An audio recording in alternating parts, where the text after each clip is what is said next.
Hi students, a very warm welcome to you all.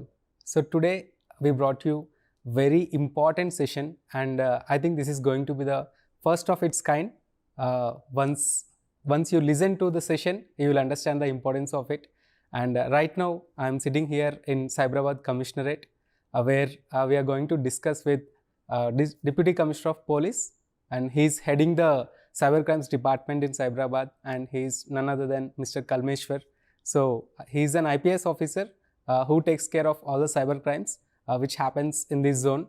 And today he is going to give you many more insights on how cyber crimes happen and how, as a student or as an youngster, you need to be on the right side of the internet and how to use internet to advance your career as well as to use it as a tool to do some good things for you and not become a prey of any fraudster. So today we are going to cover many topics like this, and without any further delay, I would want to start the session with Mr. Kalmeshwar IPS. So we have thousands of students joining us today, and they are all like youngsters who want to build their career and learning tech skills continuously. They are working very hard for upskilling, and also their dream is to land in a tech job, and they are continuously working and they are continuously spending their time and trying to improve their learning skills as well as learning so many other things through these kind of sessions. So the agenda for this topic, sir, so why we are today in Cyberabad Commissionerate and why we requested you to speak for today is today we are seeing a lot many advancements in the technology and we are enjoying the perks of it. At the same time, many students or particularly many youngsters, they're falling prey to the cyber crimes which are happening around. So we want this session to be a clear-cut message for them, and we hope this will be an eye-opener for them. So thank you so much again for joining us today, sir. Maybe we can start with how these kind of, what is a cyber crime, as well as how frequently this happens and what role it plays in the youngsters.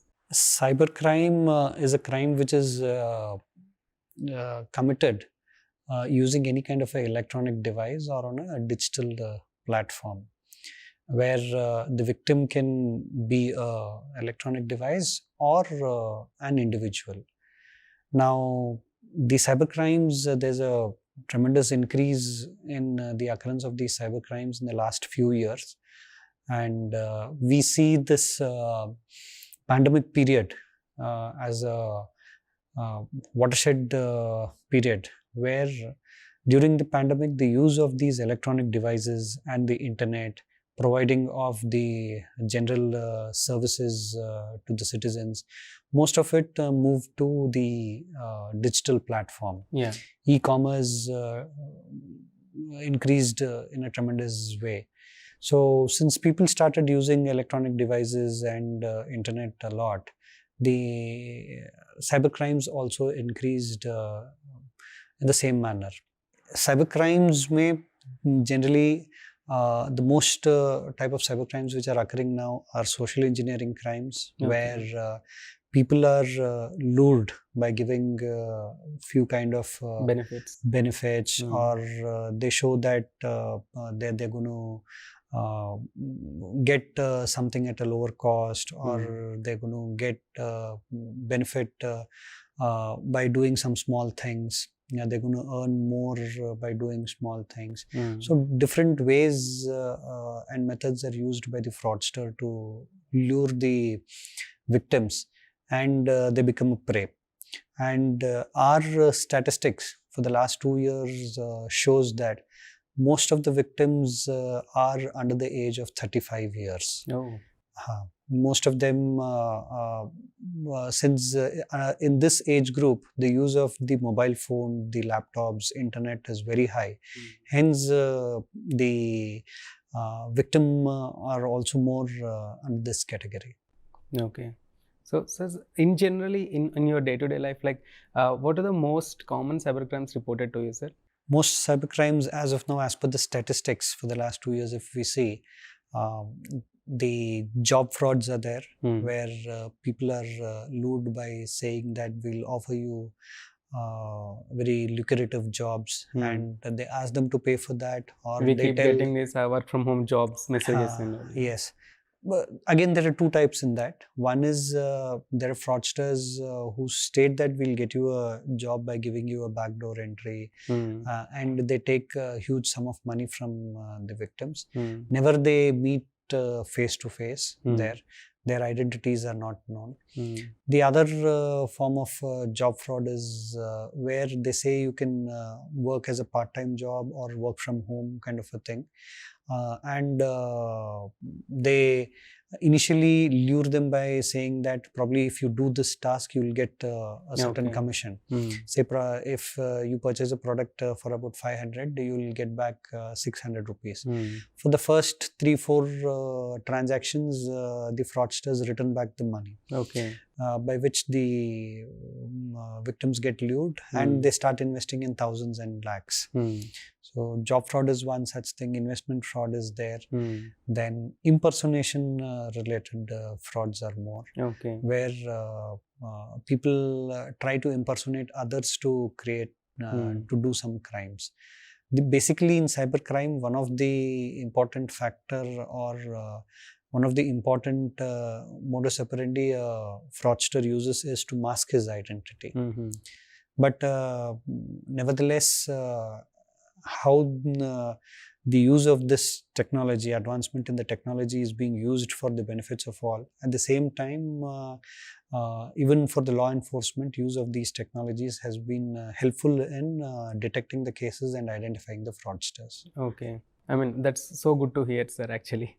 So because, I mean, with the advent of technology, and also right now we are looking at the first generation of youngsters who always believe that internet is a friend for them.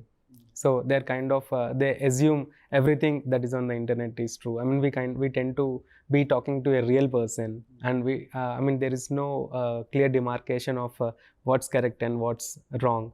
So in that scenario, so I mean, a student or an youngster can feel that I can do anything on internet. I can post anything, whatever I want, or I can like change my identity easily.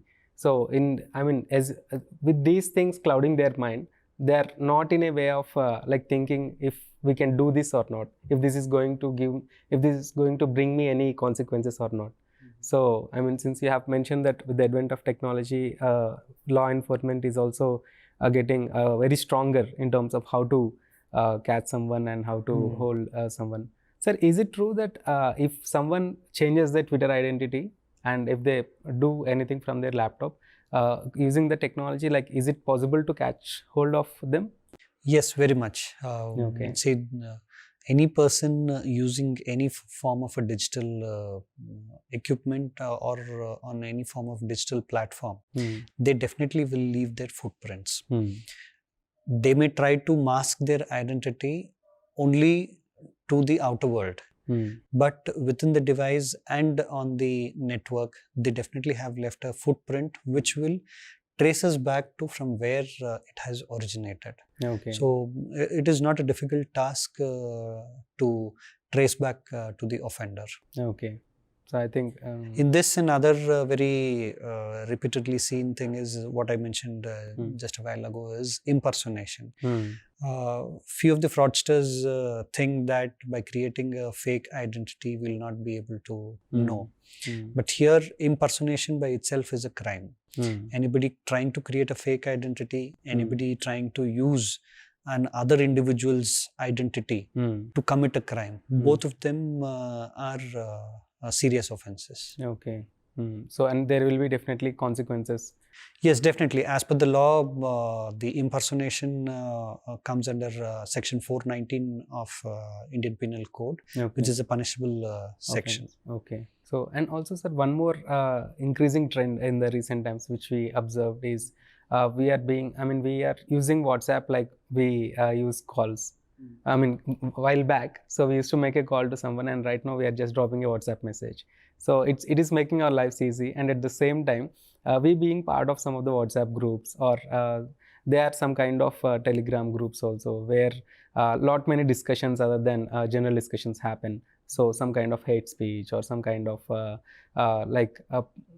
which is not in general topics, not in terms of learning and all, but which can hurt someone or which can hurt themselves. So when we Exactly. encounter such type of groups or when we encounter such type of people, so as an youngster, so what students should do, sir? So what should be their course of action? Yes. Uh, with the advent of technology, gone are the days where we used to communicate using the letters, pagers, or the landline phones. Now, even after it's been about 20 years, probably in our country, usage of mobile phone has increased. But in the last few years, we have seen the personal messaging platforms like WhatsApp, Facebook Messengers, Telegrams, all these platforms are being used widely for communicating between two individuals and among a group of individuals. Now, when it is a group of individuals who have formed a group in any kind of a personal messaging platform and they're communicating, yes, freedom of speech should be there, right to privacy should be there.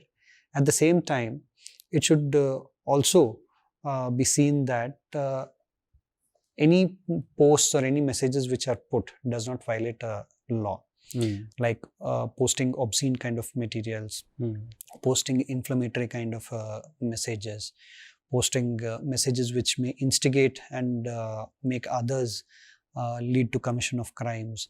All these things are being taken up seriously as violation of law, and we are registering cases and taking stringent action.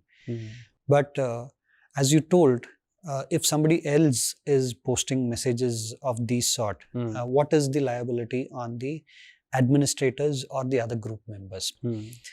There are various higher courts, the Honorable High Court's judgment, which has stated that yes, the vicarious responsibility does not come on the administrators or the other group members. Vicarious responsibility it falls under the civil law. But nevertheless, here a person, when he encounters or when he sees that any message which violates a law or which may lead to any kind of a commission of the crime, if any of the other group members have seen it, which are instigating, which may instigate or lead to commission of any crime, it becomes their responsibility that they bring it to the notice of the concerned authorities or the law enforcement agencies, so that they take up the responsibility in prevention of a crime. This is what we have been creating awareness about and suggesting the various people, especially the youth. I think we are seeing an increasing trend of people being more responsible towards how they can follow the etiquette in the internet, and if they see something in this kind, they are trying to report or they're trying to bring it to a notice. Yes, we have registered many number of such cases where the group admins or the group members have brought it to our notice that these kind of messages are being posted, and we have registered cases. We have taken stringent action against such people also. Okay. Sir, I'm just out of like curiosity. So if someone is being knowingly or unknowingly he has become a victim in this kind of scenario, so I mean they will be again legally taken into like a discussion and all those things. But what kind of effect will they face in terms of the career? See, knowingly and unknowingly, again, here are two different things. Anybody who's committing a crime, as per the law, there are two important things which the law sees. Was there an intention to do that particular act? Did he know that what he's doing is wrong? Then second is that he has committed the act also. Okay. Now, a person after he has done this, definitely there will be legal action, and once there is a legal action, definitely it will have impact on their personal life and their career too. Now, when you, again, if I come back to these two factors of having intention and commission of the crime, there are some situations where the person does not have intention, but he has knowledge that yes, what he is doing is wrong. It may lead to some damage, or it may be a crime. He has knowledge of it, though he may not have the intention do it, but he has knowledge and he still continues to do it. That is also a crime. Okay.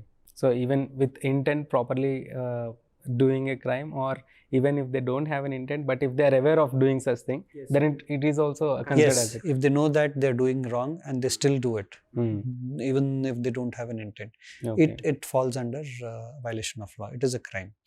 There are other situations where maybe people have conspired and also instigated people to commit. More organized way of doing. Yes, all those also fall under. Okay. I think they will be treated more seriously compared to an yes. Whenever conspiracy comes under section 120B of IPC, is a very stringent section. Okay. I think even in the recent news, many of the headlines are about how to limit this kind of activity.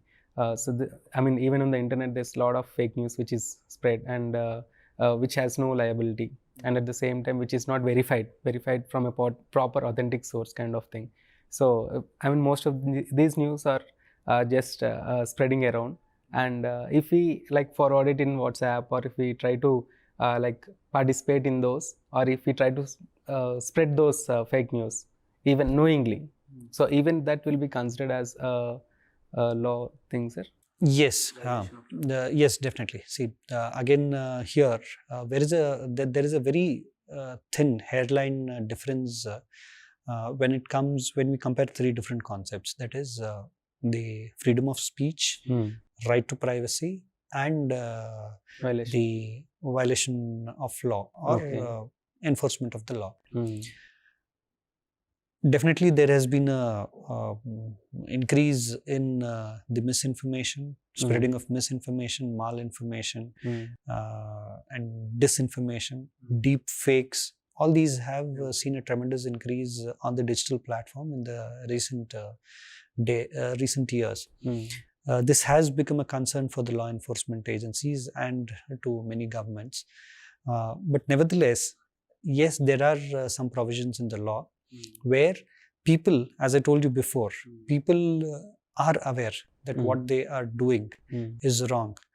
The message which they are spreading, or the message or a content which they are forwarding is wrong. They know it, they have a knowledge of it, and they still do it, is a crime. If it leads, say, if they have forwarded something and they know that, yes, my message, whatever I have sent on a particular platform, this may lead to commission of a crime. It may create a law and order problem. It may create a communal tension. It may instigate another person to commit any other crime. So all such things, if he has knowledge and he still does it, yes, definitely it is a crime. Okay.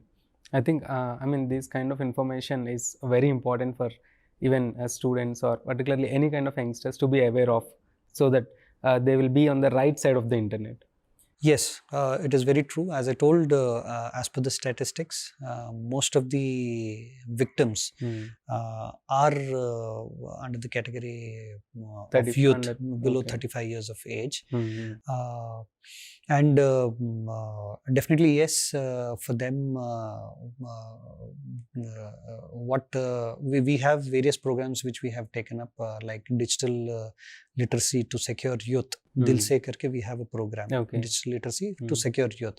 So we are trying to create awareness of digital hygiene, how they need to use these digital platforms, internet, their devices, what kind of check they can have, what they should do, what they should not do, all do's and don'ts. On these things, we are creating awareness among the youth. It is very important they know all these things, because they should not end up committing something which becomes a violation of law. And which eventually might affect their career and all these things. Yes, definitely. Any such thing will have an impact on the personal life and their career. I think first we should appreciate you for coming up with those type of initiatives, sir. So I hope more and more people will be involved in it, and also they will learn many new things, and also it will build them a perspective on how to use these kind of things. So, and one more thing is we have some myths kind of things. So generally when we talk to students, so there are some myths which are widespread. We just want to break them in our discussion. So one of them is like, so out of friendship, or I should not call that friendship, or maybe, so we tend to share, I mean, as youngsters, the people tend to share their credentials. I mean, be it any of the platforms, their credentials of social logins or anything, or in WhatsApp groups. I have seen some instances where they share passwords in a group. For me, it's like, why they are doing it? So, but from a student perspective, from an youngster perspective, it's like, it's very common. So, they are all my friends. It won't happen. Nothing bad will come to me, kind of thing. So, Yes. is it okay to do such kind of practices, sir? It is an individual decision, I would say here. But each individual should see it from a very broader picture.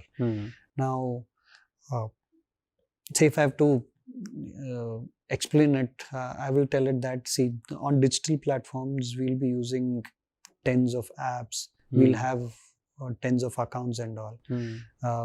Be it for our financial transactions, be it for our some personal accounts, and maybe some general things also.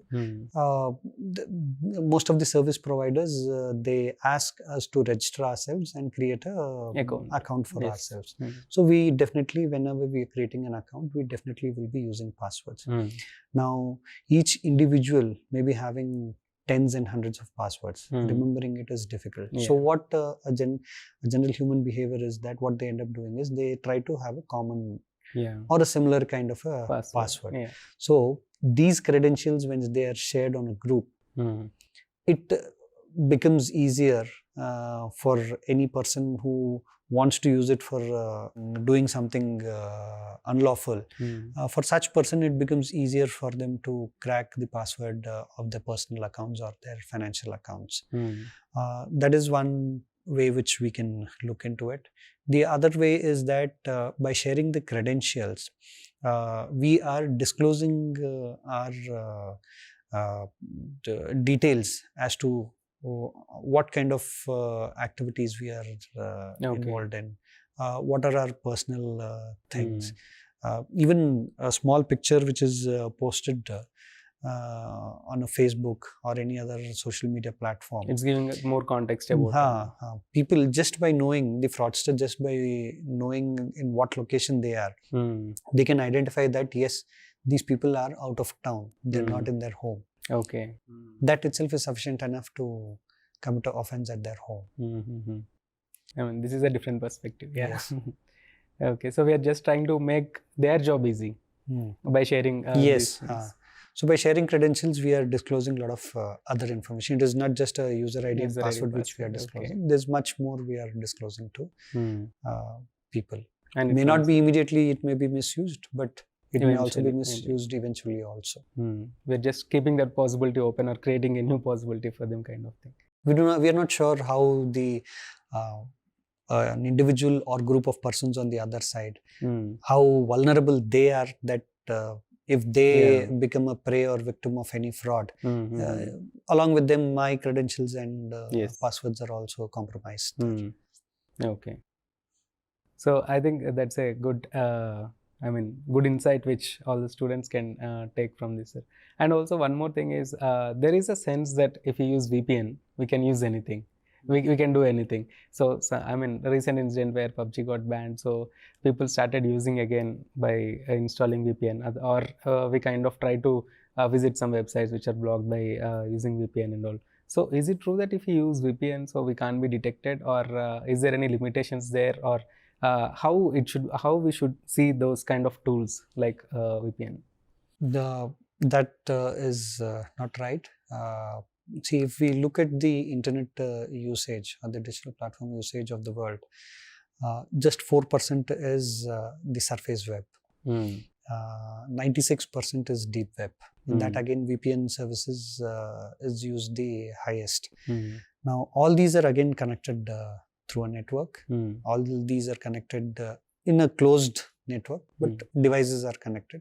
Still, the digital footprints and logs are left. Okay. So it is a misnomer that we will not be able to trace back from where a particular information has been generated.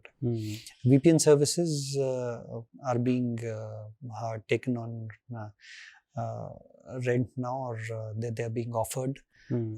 But still, all those organizations which are offering these VPN services on their servers, there's a lot of data which is stored, which helps us to trace from where that particular information originated. I mean, some individual might not be able to trace, but as a law enforcement agency, you have access to all Yes. and you are sitting in exactly in the center of the IT companies and most advanced companies. Yes, around. yes. Recently, we had one such case where false emails were being sent on different individuals. Different individuals in the sense the officials of a particular department. They had used VPN services. We were still able to trace the accused. We were able to take the details from the VPN service provider, all the details. Through that, we were able to locate a IP and who was the internet service provider, and based on that, again, we were able to zero down on the device. Once we zeroed down on the device, we were able to identify the individual. So it is not a difficult task to zero down on a accused in case if they're using a VPN service or they're trying to impersonate themselves, somebody else. Okay.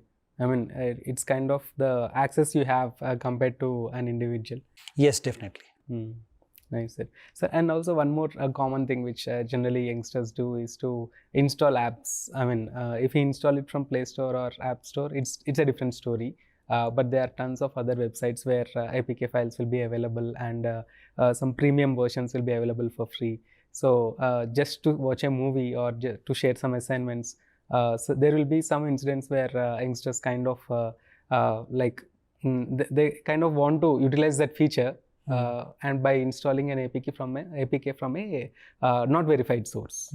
So is it a good practice, or what would you suggest? I'll say that it includes everything. I would not say that any one platform is a safe platform. All the platforms, open source platforms where these kind of applications are hosted, there are both genuine and fraud applications. Okay. So we'll have to be very careful when we download any application. I suggest that everybody should go through, first open the description of the app, what kind of a service it is providing, what kind of an information it is seeking from us, who are the developers, are they genuine or not. Any developer, it is mandatory that anybody who's hosting any app should definitely give the developers disclose their information. Disclose their information. So that information, if we search it again on the open web itself, we will definitely be able to know whether it's a genuine one or not. The other way of looking, trying to identify whether it is genuine or not, is there are some fake loan apps, or there are some gaming apps, there are some dating apps where they would want to know, they would want access to our galleries, they would want access to our contacts. Why should they want access to that? To provide a service. This itself is an indicator that yes, these are fraud, these are fake. They may misuse our information. But nowadays, generally the youth, how their behavior has changed is that they receive hundreds of messages every day, and they just open any phishing link they have, or they use hundreds of applications. So anybody has suggested, or any discussion they have seen on any forum, they just go and download those apps and they start using it. I would further say here that there are many forums where people, the fraudsters, have deliberately made a discussion to promote their genuine. fake apps also, to show that it is genuine. But the only way I would say is that whenever you're downloading, you should know that to what all access you're giving to that particular application. Does that application or the service which you are availing from that application, does it really require access to what they are seeking? Okay. I think that should be an important action item for everybody while installing any Yes. app from undisclosed or unverified sources. Both verified also. Both verified also. Okay. Okay. Yeah, it makes sense. Any platform, I would suggest. Okay. It should become like a more of a habit kind of thing. So That's a hygiene, digital hygiene. Digital hygiene. Okay. Nice, sir. And one of the frequent things we tend to do is connect to an open Wi-Fi or free Wi-Fi in cafes or anything. So these days there are many campaigns which also say that it is not good, or we should not be doing or connecting to an open or unsecured network kind of thing. Yes, that is true. There are various services which are being provided for customer delight. But at the same time, all these service providers, they also have a disclosure or a disclaimer which they provide, which we generally, none of them try to go through it in detail. We just agree to terms and conditions of the disclaimers which these service providers give. What happens in these open network is, this has become a habit where most of the individuals, they keep their Bluetooth and the Wi-Fi on. Okay. And also, whenever, every time you're accessing to a known network also, or whenever you're connecting to a known device through Bluetooth, we should enter the password every time. There's an option again there that to a known, connecting to a known Wi-Fi or to through a Bluetooth to a device. Once we have entered the password, the device prompts that do you want it to be remembered? I would suggest it should not be. Okay. Every individual should develop a habit that anytime he is doing an activity, there's a check before he actually performs that. Okay. He knows what he is, where is he vulnerable at any point. Okay. That kind of a behavioral assessment is definitely required. And I think it kind of applies to each and every kind of digital activity we generally tend to do. Yes. Yes. Okay. I think these are the main important myths which we wanted to discuss with you, which we want to break in these sessions.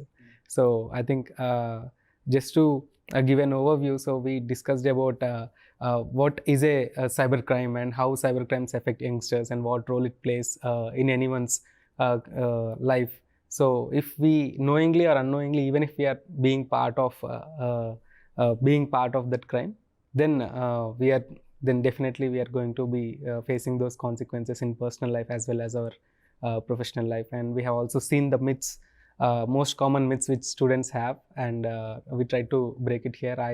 I truly believe that these insights which students got in this session, they will definitely help their everyday life to make it better. And I seriously believe that students will try to focus on the right side of the internet, like staying away from wrong WhatsApp groups or Telegram groups, or staying away from negative people and all these things. So thank you so much for joining us again, sir. And if you have any final message which I want to convey to our students, any tips you want to give for them to follow, can you please share? Yes. Usage of the electronic devices and internet and digital platforms, social media platforms has tremendously increased. It has become a part and parcel of our life. Generally, especially the youth who have been increasing it, using it a lot. But I would like to caution here by creating an awareness that whatever you do on the digital platform, please know what you are doing. There should be a digital hygiene, there should be a digital etiquette which should be followed so that you do not become a victim of any kind of a fraud, or you do not become a prey to a fraudster who wants to get some offense committed through you.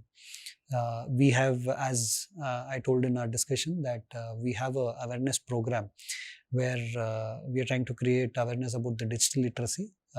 This program name is called as DILSE, that is Digital Literacy to Secure Youth. So we have about 200 volunteers from different IT companies, IT professionals who have volunteered here. We have trained them on these things, and now they are going to different schools, colleges, training institutions, the residential societies, and we are creating awareness about the digital literacy. Through this platform, I would like to invite the youth to come and join us as volunteers in creating awareness about the digital literacy. Thank you. Yeah, thank you so much, sir, again for your time. I know how busy your day-to-day schedule is, and I have been seeing the amount of work that is going on from the past some time we have been here. So thanks for taking time again to talk to our students, and definitely this session is really an eye-opener for everybody. Thank you so much for joining.